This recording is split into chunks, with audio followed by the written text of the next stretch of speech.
Assalamualaikum, salam sejahtera. Saya Dr. Jeneri Amir.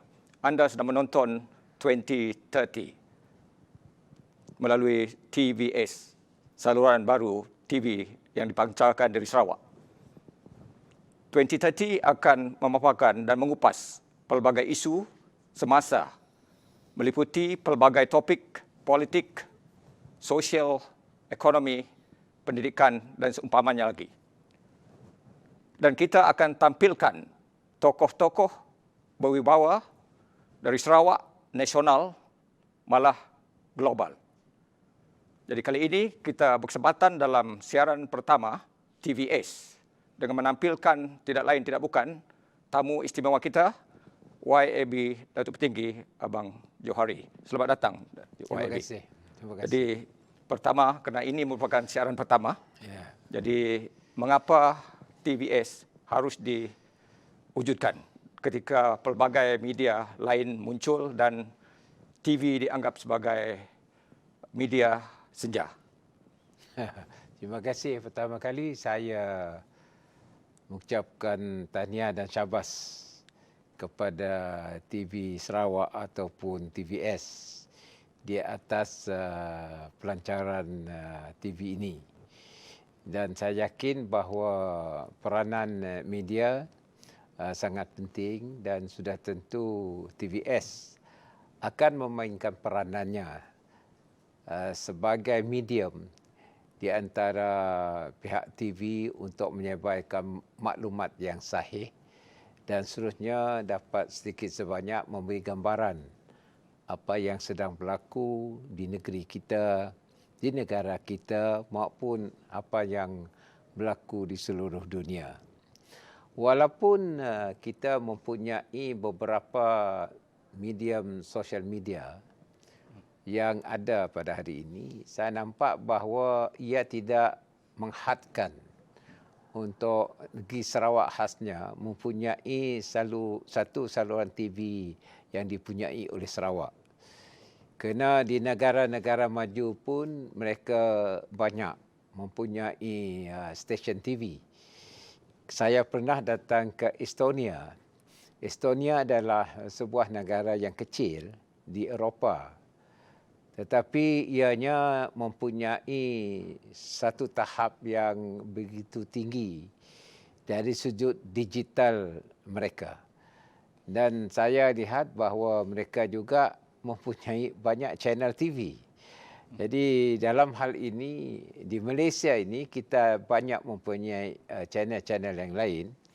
Tapi saya rasa bahawa untuk negeri di Pulau Borneo ini, kita hendaklah mempunyai satu TV channel yang boleh mengutarakan pembangunan yang sedang berlaku sama ada ekonomi, sosial dan politik, seni budaya dan seterusnya yang boleh memaparkan tahap pembangunan di kalangan masyarakat kita. Sebab itu Sarawak berhasrat untuk mempunyai channelnya sendiri dan alhamdulillah ia telah tercapai dengan adanya TVS. Ini antara lebih 80 inisiatif yang telah ditampilkan oleh YAB sejak menjadi Ketua Menteri Sarawak. Ya. Jadi apa agaknya harapan terhadap peneraju, staf dan juga stesen TV ini?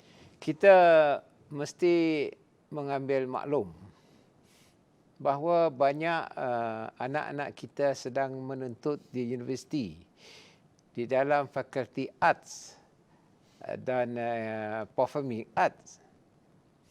Dan dalam sudut ini juga kita telah melihat kejayaan beberapa anak Sarawak dalam budaya dan juga seni. Umpamanya kita banyak mempunyai penyanyi-penyanyi yang bertaraf nasional di Malaysia ini. Bahkan kita juga mempunyai para pelakon sampai ke peringkat Hollywood, umpamanya Henry Golding.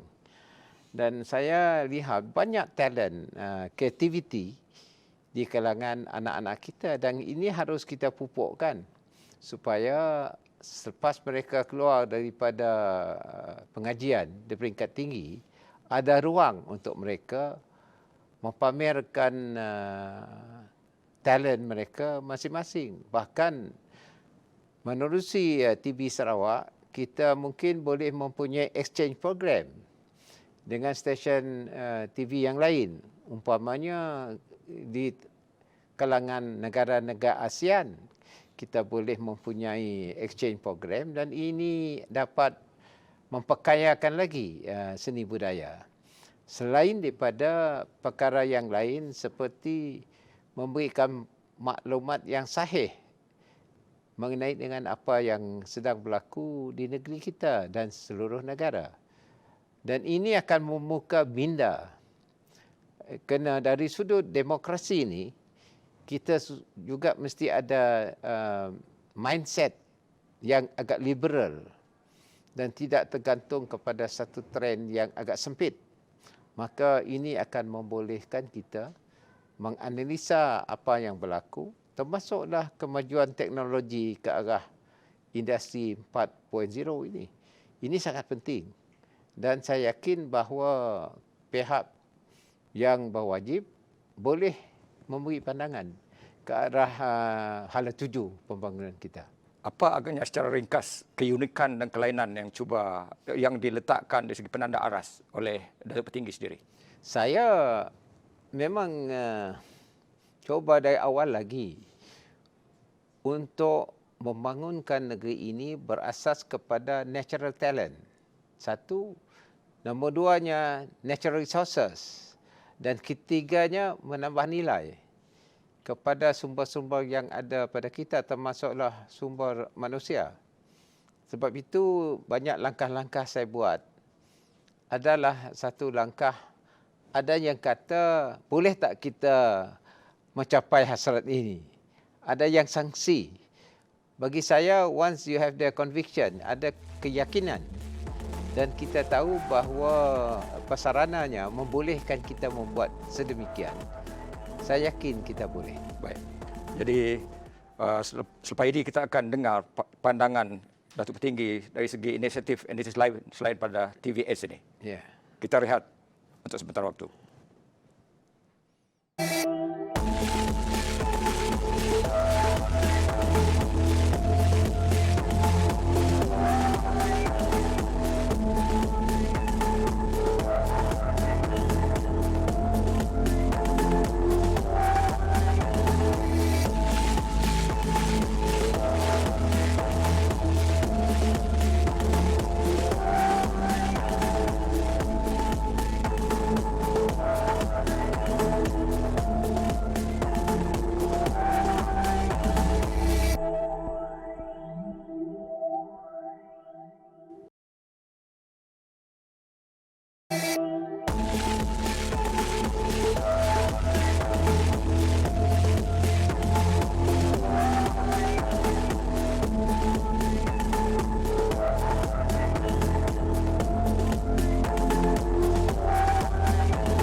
Sebagai Ketua Menteri, saya dapati Datuk Petinggi sering bercakap tentang 2030, 2030.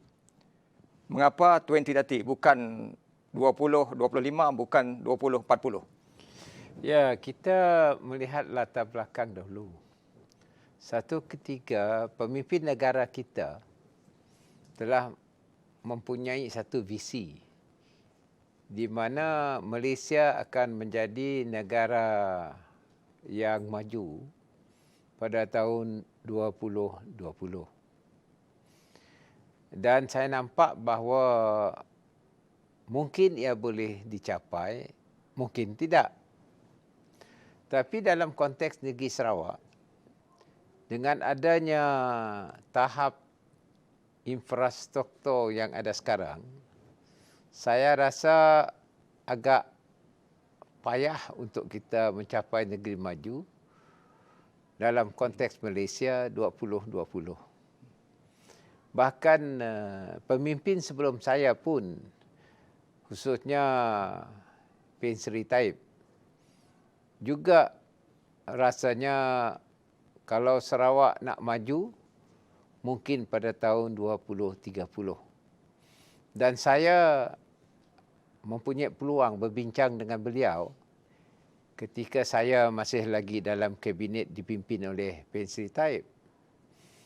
Dan kami melihat dari beberapa dimensi dan juga sudut bahawa 20-30 kita mungkin tidak dapat mencapai. Kalau 20-30 bermakna 10 tahun kemudian, kemungkinan ia boleh dicapai sebab tempoh pembangunan infrastruktur kita mungkin sudah membolehkan untuk membangun di bidang-bidang yang lain termasuklah bidang ekonomi. Apa hambatan agaknya bagi mencapai hasrat untuk Sarawak maju 2030? Hambatannya ialah kita tidak mempunyai infrastruktur yang menyeluruh di seluruh negeri Sarawak. Kerana di kawasan luar bandar masih ada masalah bekalan api, bekalan air dan juga jalan raya yang sepatutnya menjadi asas untuk kita bergerak dengan lebih maju lagi dalam sektor-sektor pertanian yang sangat mustahak di dalam kawasan luar bandar dan juga sektor-sektor perkhidmatan di mana kita berkendakkan anak kita yang mempunyai ilmu latar belakang yang boleh kita ajukan. Sebab itu saya nampak apabila saya menjadi Ketua Menteri mengambil alih daripada Allahyarham Tok Nan, perkara pertama saya lakukan ialah menaikkan taraf infrastruktur termasuk digital infrastruktur. Jalan raya, jambatan, bekalan api dan bekalan air. Dan ini berkendakkan dana yang besar. Alhamdulillah saya ada model saya di mana kita telah mewujudkan Development Bank Sarawak bagi kita menjanakan pembangunan yang telah sekarang ini berlaku dengan rancaknya seluruh negeri Sarawak. Dan kalau ini sudah siap, yang dijangkakan pada 2024, maka sektor lain akan muncul. Dan termasuklah sektor pendidikan yang bertaraf antarabangsa dan juga talent di kalangan anak-anak muda yang akan meneruskan usaha pembangunan ini. Baik, ya, itu dari segi infrastruktur ataupun prasarana. Bagaimana dari segi sikap, dari segi nilai, norma dan sebagainya? Itulah saya sebutkan tadi mengenai dengan talent. Kerana kita hendaklah mempunyai sistem pendidikan kita yang menyeluruh. Dan dari sudut itu saya nampak bahawa anak-anak muda kita mempunyai talent di semua bidang. Hanya kita asuhkan. Kita ada 3 universiti selain daripada universiti tempatan yang mempunyai menggunakan bahasa Inggeris. Kita ada universiti tempatan kita ada UiTM, kita ada UNIMAS dan kita tambah pula dengan Universiti Swinburne, Curtin dan juga UCTS di Sibu. Dan ini adalah channel untuk kita mengalas potensi anak-anak muda kita dalam bidang-bidang yang tertentu, termasuklah bidang pendidikan. Kerana saya nampak sumber kita begitu banyak tetapi tidak digalaskan menerusi pendidikan yang khusus dan juga anak-anak kita yang berkebolehan untuk menambah nilai. Tapi dalam masa sekarang 2020 ni, sambil kita membangunkan infrastruktur kita, saya juga membangunkan sistem pendidikan yang akan menuju ke arah 2030. Dan Datuk Petinggi akan memperkenalkan 5 buah sekolah antarabangsa dengan menggunakan juga bahasa Inggeris di Sarawak. Dan ada pihak tertentu yang tidak bersetuju dan menganggap ini sebagai bertentangan dengan akta dan undang-undang berkaitan dengan pendidikan. Dan malah apabila Datuk Petinggi umumkan tentang sekolah antarabangsa ini, ada yang kata mengapa harus kerajaan melalui Yayasan Sarawak memperkenalkan ini, harus diserahkan kepada swasta. Dan bahasa Inggeris itu juga tidak kena kerana kita harus gunakan bahasa Melayu. Bagaimana Datuk Petinggi cuba pertahankan kritikan-kritikan seperti ini? Ya, yang pertamanya kita hendak rujuk kepada IGC. Dalam laporan IGC, satu perenggannya, kalau tak silap saya, perenggan 17 mengenai dengan pendidikan, dilaporkan bahawa Sarawak, Borneo State disebut di sana, Bandar Sabah Sarawak, boleh mengekalkan sistem pendidikan yang ada, melainkan ditukar oleh Dewan Undangan Negeri. Satu. Nombor dua, bahasa Inggeris boleh digunakan, melainkan ditukar dalam Dewan Undangan Negeri. Ini dalam IGC. Walaupun dalam akta pendidikan kita, dia kerajaan tidak sepatutnya menubuhkan sekolah lain daripada apa yang tersenarai di bawah akta pendidikan. Tetapi juga ia membuat satu kelonggaran bahawa dibolehkan mempunyai sekolah swasta yang menggunakan silabus yang lain dengan lesen yang diberi oleh Kementerian Pendidikan. Apa Sarawak yang buat ialah kita tubuhkan syarikat yang dipunyai oleh Yayasan Sarawak. Dan Yayasan Sarawak syarikat ini iaitu Tanjung Siran Bahad telah memohon lesen kepada MOE dan mereka telah diberi kebenaran untuk mewujudkan sekolah antarabangsa. Bermakna ia tidak melanggar undang-undang. Satu. Keduanya, kenapa kita wujudkan sekolah antarabangsa ini yang berteraskan kepada sukatan pelajaran antarabangsa, ialah kita hendak naikkan tahap pendidikan anak kita yang berpotensi untuk sama-sama dalam sebuah sekolah, iaitu diam pun dalam hostel, untuk bersaing among the talented student. Dan mungkin ia dapat memberikan satu ruang apabila mereka mendapat kejayaan yang baik, mereka boleh ditempatkan universiti yang terkemuka dalam dunia ini kerana sukatannya diterima oleh mereka. Ini sebabnya. Datuk dilihat cuba menentang arus dari sistem pendidikan arus perdana dengan memperkenalkan bahasa Inggeris. Apa kelebihannya?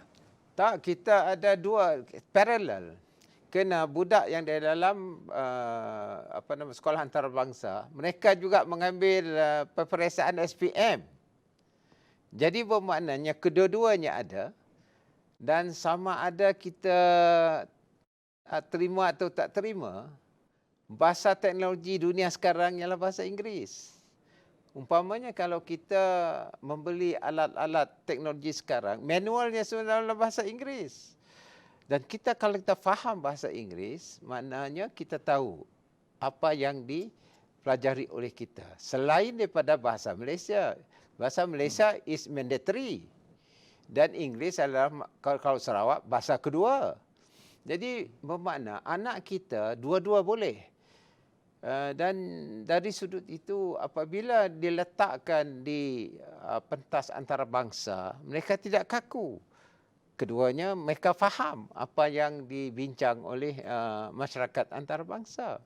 Jadi kita hendakkan anak Sarawak yang berkebolehan. Ia tidak menentang arus sistem pendidikan nasional. Hanya tambahan kepada sistem pendidikan nasional. Jadi Datuk Petinggi nak meletakkan anak Sarawak ini berkelas dunia. Ya, kita hendakkan kelas dunia. Kita tak boleh juga memuji anak yang champion kampung. Mestilah ia menjadi champion di antarabangsa. Saya punya falsafah, letak di laut menjadi pulau, letak di darat menjadi gunung. Macam mana kita nak asuhkan anak kita yang boleh kita letakkan di mana-mana pentas. Dan juga dari sudut ilmu. Yang kaya hari ini, semuanya keluar daripada Universiti Stanford. Bahkan Jack Ma. adalah satu usahawan yang berjaya, tapi Jack Ma adalah seorang guru yang mengajar bahasa Inggeris Yang hebat. yang hebat dan telah berpeluang untuk pergi ke Amerika Syarikat dan tahu dengan apa yang berlaku mengenai dengan e-commerce. Dia bawa kepada China, sekarang menjadi seorang usahawan Asia yang begitu hebat. Kalau tak, kenapa dia belajar mengajar bahasa Inggeris? Apa tak Mandarin saja? Itu satu contoh yang nyata. Jadi saya hendakkan anak Sarawak macam Jack Ma. Apa salahnya? Supaya mereka dapat terokai bidang yang lebih luas dan berjaya dan muncul ke peringkat antarabangsa. Ya. Baik. Satu lagi aspek yang saya nak tanya ialah tentang inisiatif ke arah mencapai 2030 atau 2030. Tapi kita rehat dulu dan kita sambung selepas ini.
Sejak Datuk Petinggi menerjui Sarawak sekitar 3 tahun lalu, saya dapati Datuk Petinggi macam tak pernah rehat menjelajah ke pelbagai pelosok negeri Sarawak, dari Lundu sampai ke Limbang dan Lawas. Jadi apa agaknya kesan daripada kunjungan ke peringkat Akak Umbi itu? Sebenarnya saya dari dulu pun memang merasai bahawa kalau kita hendak mengubalkan apa juga dasar yang ada,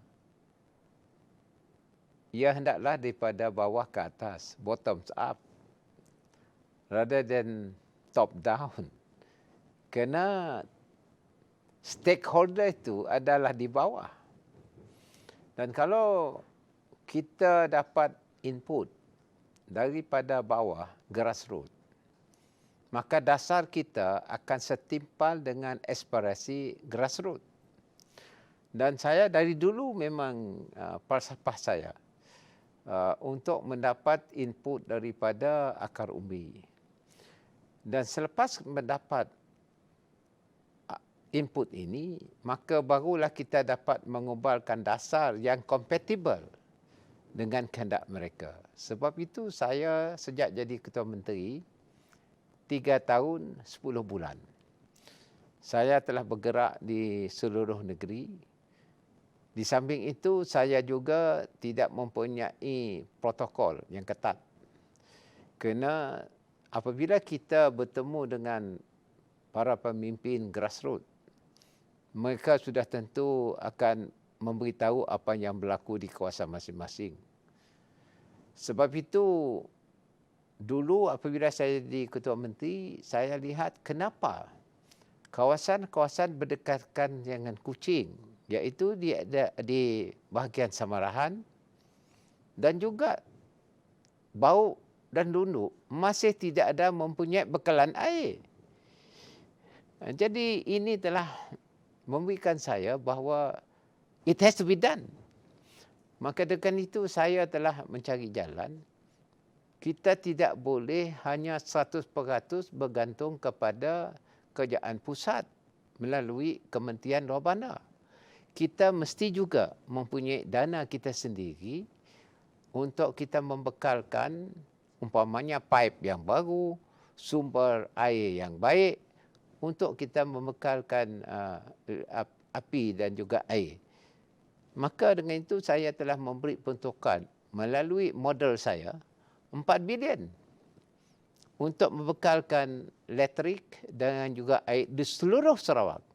Dan ini sekarang dilaksanakan kerana ongkosnya agak besar. Tetapi bagi saya, kita tidak boleh menunggu. Kerana kalau kita hendak membangun, basic infrastruktur mesti ada. Dan air dan elektrik penting. Dan keduanya, selepas saya jadi Ketua Menteri, saya berunding mengambil alih Bakun. Kerana power tenaga ini mesti kita mempunyai kontrol, kuasa di atas pengeluaran tenaga. Dan Alhamdulillah saya dapat Bakun balik. Dan ini bermakna kalau kita dapat menyeluruh, membekalkan perkara-perkara ini yang penting kepada rakyat akar umbi, sudah tentu ia dapat membolehkan kegiatan yang lain muncul. Untuk rumah panjang dan kampung yang di pendalaman, kita ada pendekatan SARES yang menggunakan solar dan juga SAWAS. Itu apa itu? SARES itu adalah kita bekalkan elektrik rumah panjang melalui solar system, dan rumah panjang ada mempunyai tenaga elektrik 24 jam. Kita guna teknologi baru. Begitu juga dengan SAWAS. SAWAS bermaknanya kita gunakan ada device mengambil air di bawah tanah.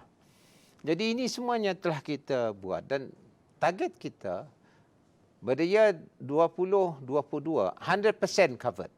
Termasuk rumah panjang di pendalaman. Jadi ini adalah disebabkan oleh input daripada akar umbi. Dan kita sesuaikan dengan teknologi yang ada pada hari ini. Ada tak momen-momen yang begitu mengesankan dari segi perasaan atau pemikiran hasil lawatan ke bawah? Memang. Saya katakan tadi, kalaulah dekat Kuching tak ada air, apa pula yang jauh daripada Kuching? Jadi ini adalah perkara yang penting. Tapi saya nampak bahawa kita sudah merdeka, kita ada kerjaan, kita ada sumber yang boleh kita olehkan, kita structurekan untuk membekal kepada rakyat. Dan Alhamdulillah ini telah kita capai. Umpamanya di kawasan Matu Daro, Beruit. Kita tahu Mukah. Kita tahu dulu dikatakan Beruit ada isolated. Poverty very low.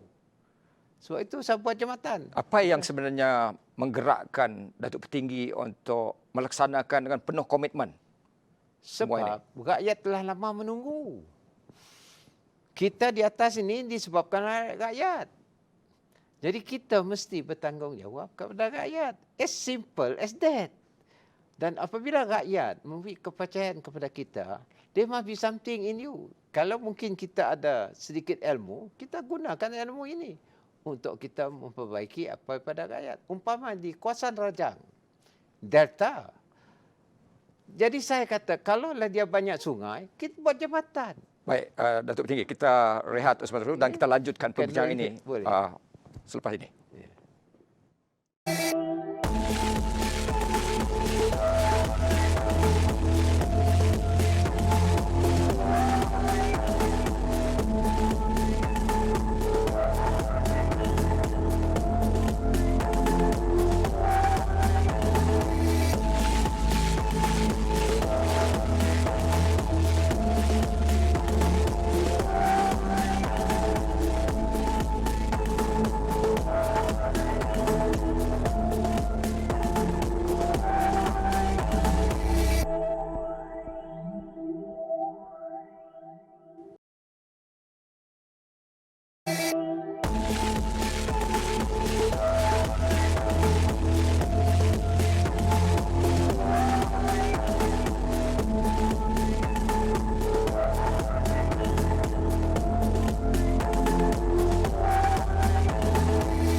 bajet Datuk Petinggi bukan saja mencatat sejarah untuk Sarawak, tetapi satu catatan sejarah kerana jumlahnya yang begitu besar, yang tertinggi di seluruh Malaysia, mengalahkan Johor dan Selangor. Jadi dengan 70% lebih kurang tertumpu pada kawasan luar bandar. Jadi bagaimana agaknya untuk bajet yang akan datang?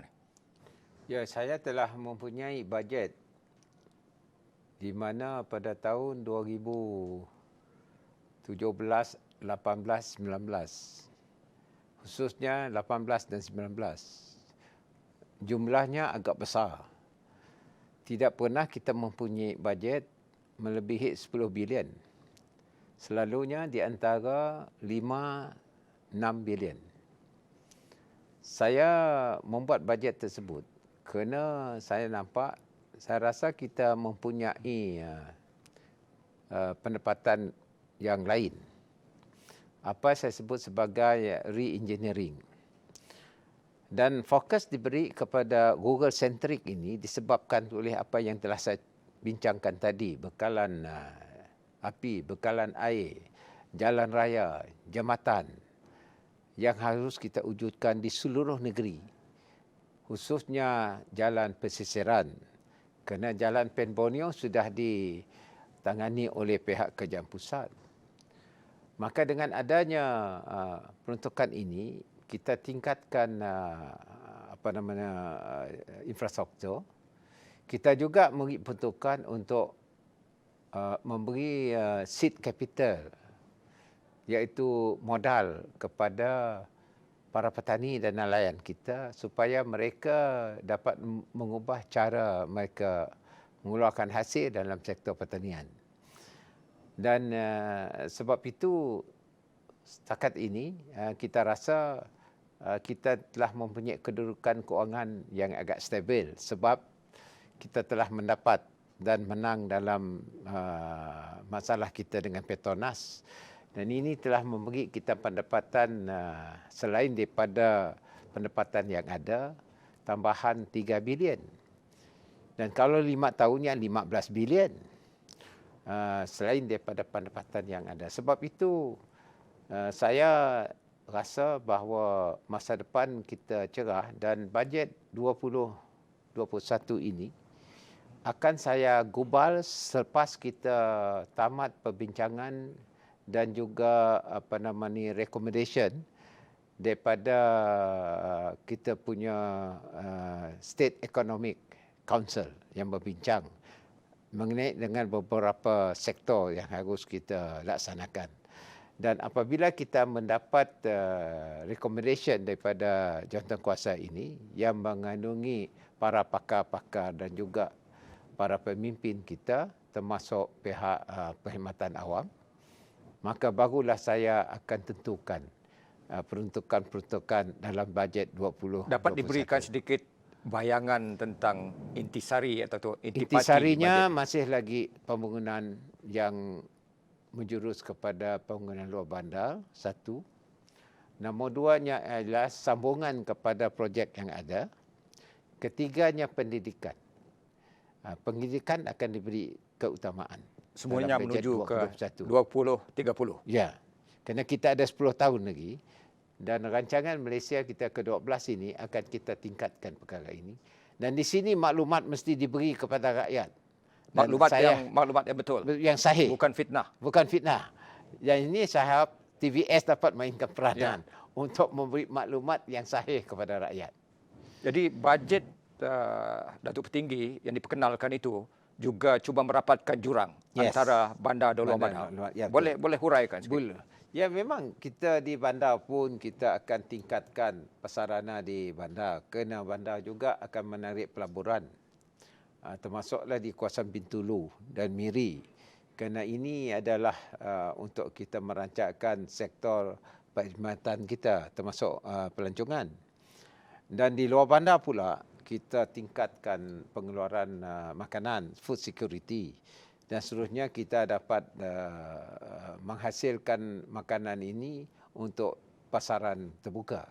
Dan ini adalah dua tumpuan kita. di dalam bajet 2021. Jadi kita berdepan dengan COVID-19. Ya.